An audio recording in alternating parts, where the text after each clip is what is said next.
17 now. In Colorado, age 12 is generally accepted as a guide for when a child is old enough to stay alone for short periods of time.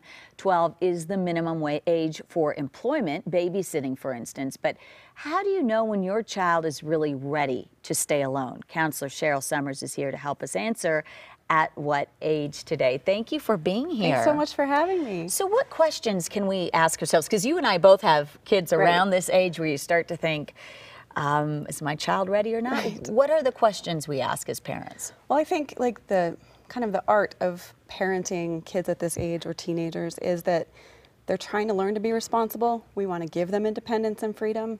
We want to teach them some responsibility, but if you give them too much all at once, it's kind of overwhelming and scary.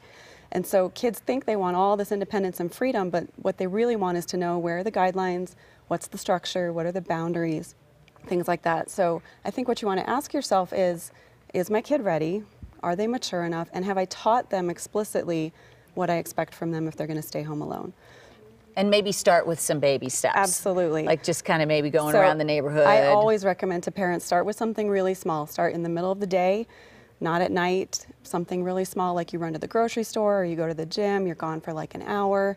They know exactly how to reach you, and then see how that goes and talk about how that went, things like that. I think it's so important to start small. And do you have any guidelines age-wise in terms of when we might want to start thinking about this? Well, like you said, age 12 seems to be everybody's kind of magic age. Kids are in middle school at that point. They have some responsibility in their life.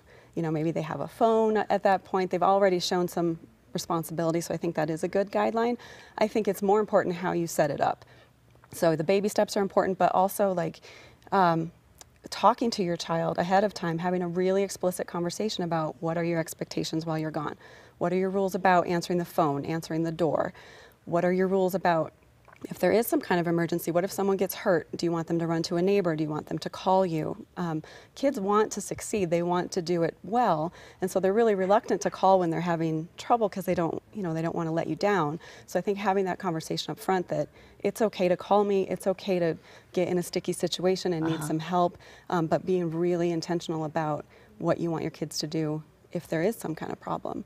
We're running out of time, but I want to ask you really quickly, babysitting, same kinds of Absolutely notions? The same. I would start with like a child in the neighborhood so that like as a mom for my 13-year-old daughter, I made sure I was home the first time she babysat so that I could be her backup and she could call me.